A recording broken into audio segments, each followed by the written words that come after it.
I don't walk into rooms expecting applause. I don't carry myself like a visionary. I'm just someone who fell in love with an idea that technology should serve the people, not the other way around.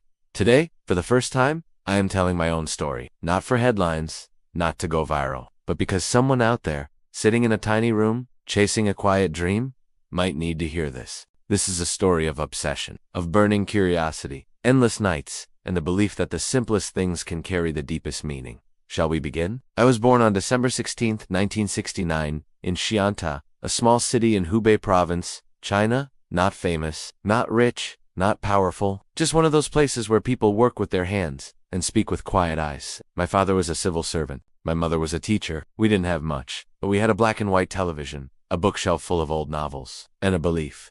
知识可以改变命运. Knowledge can change destiny. As a boy, I was quiet. I didn't enjoy noise or crowds. While other kids played outside, I stayed home with books. I devoured by Einstein, Edison, Steve Jobs. I wasn't just reading their stories. I was imagining myself inside them. At 12, I got my first electronics magazine. I remember the smell of the paper, the lines of code printed like poetry. I didn't understand much, but something clicked. I thought this is what I want to do for the rest of my life. In 1987, I got into Wuhan University. I was just 18. I didn't own a computer, but I knew I would build one someday. I studied computer science, not just for the job, but because I believed. Code is the purest form of logic. It doesn't care where you're from. It only cares whether you make sense. I taught myself programming like others, learned music. Every command, every script, felt like a note in a melody, only I could hear. My classmates studied for exams. I stayed up rewriting lines of code. Sometimes, until the birds started singing. I graduated in 2 years stop of my class. Not because I was a genius, but because I was obsessed. After college, I joined Kingsoft in 1992. At that time, it was a small software company in Beijing. We didn't have a C. We didn't have a coffee machine. What we had was hunger. We were building Chinese alternatives to Microsoft. Day and night, I coded, debugged, designed, and then fixed, and failed again. I poured everything I had into the company. In 1998, I became CEO. I was 29, but leadership didn't come with ease. Every decision was heavy. Every mistake felt personal. The tech world was ruthless, but I told myself, if I can survive this chaos, I can build anything.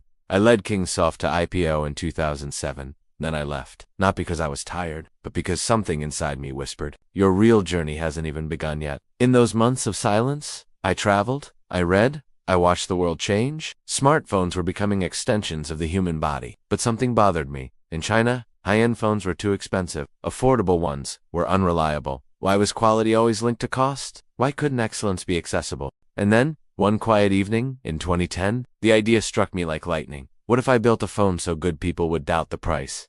That question lit a fire in me, one that hasn't gone out since. I called 6 friends, engineers, designers, dreamers. We had no factory, no brand, no celebrity endorsements. We had one word, Sinian, belief. That's how Xiaomi was born. People laughed. Another phone company. Who needs that? Too late. Apple and Samsung already won. But we weren't copying. We were redefining. We sold online only. We spoke directly to users. We let fans co-create features. No middlemen. No retail markup. No noise. Just product, price, performance. When we launched our first phone, it sold out in minutes. People couldn't believe the specs or the price. Some called it a fluke. Others called it luck. I called it proof. As we grew, we held on to one core belief. Always be friends with your users. We didn't see customers. We saw a community. We listened to every forum post, every complaint. We shipped updates weekly based on what users asked for. They weren't buying our products. They were building them with us. And that's why we didn't just launch phones. We launched a movement. Smart TVs, air purifiers, fitness bands, laptops, smart homes. Every product. The same principle. High quality, honest pricing. We made in China mean something again.